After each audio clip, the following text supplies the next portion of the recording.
I have to do this because this is not I'm speaking. This is the people who want to tell the world what they want to say.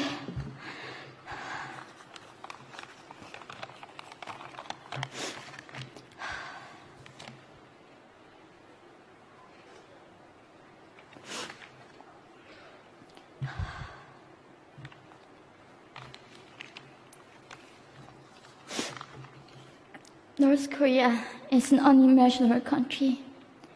There is only one channel on TV. There is no internet. We aren't free to sing, say, wear, or think what we want. North Korea is the only country in the world that executes people for making unauthorized international phone calls. North Koreans are being terrorized today. When I was growing up in North Korea, I never saw anything about love stories between men and women. No books, no songs, no press, no movies about love stories. There is no Romeo and Juliet.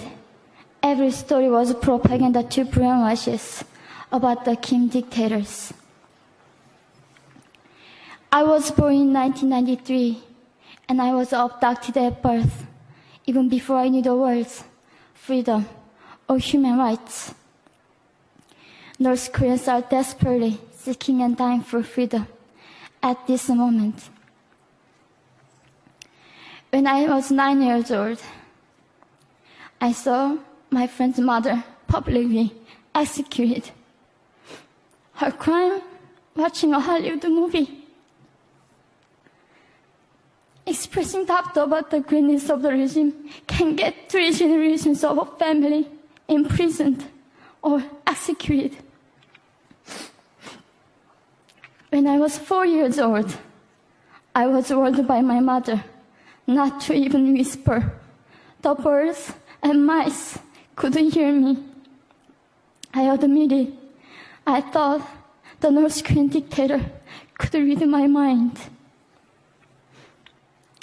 My father died in China after we escaped North Korea. And I had to bury him at 3 a.m. in Sacred. I was 14 years old.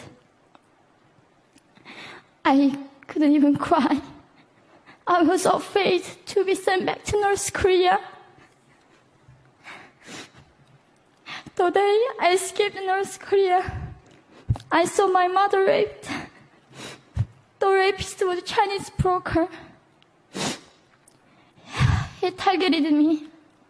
I was 13 years old. There is a saying in North Korea, women are weak, but mothers are strong. My mother allowed herself to be raped in order to protect me. North Korean refugees, about 300,000, are vulnerable in China. 70% of North Korean and teenage girls are being victimized, sometimes sold for as little as $200. We walked across the Gobi Desert, following a compass. When they stopped working, we followed the stars to freedom. I felt only the stars were with us. Mongolia was our freedom moment. Death or dignity. Armed with knives, we were prepared to kill ourselves if we were going to be sent back to North Korea. We wanted to live as humans.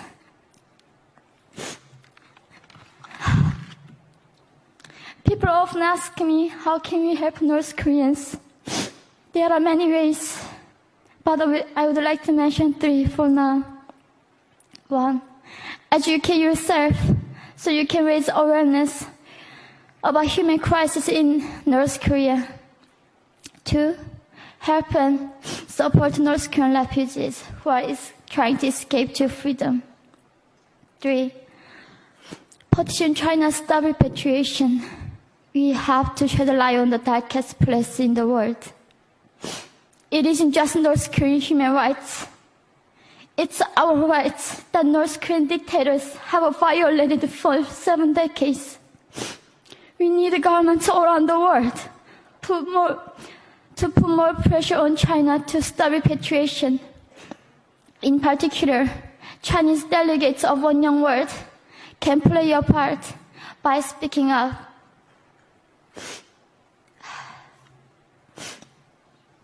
North Korea is indescribable.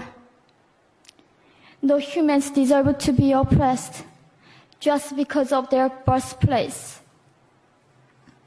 We need to focus less on the regime and more on the people who are being forgotten. One Young World, we are the ones who will make them visible. Fellow delegates, please join me as we make this a global movement to free North Koreans.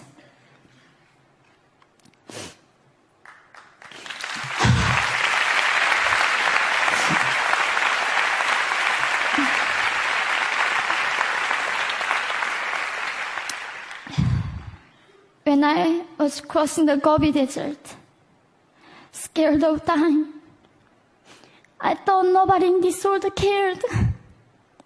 It seemed that only the stars were with me. But you have listened to my story. You have cared. Thank you very much.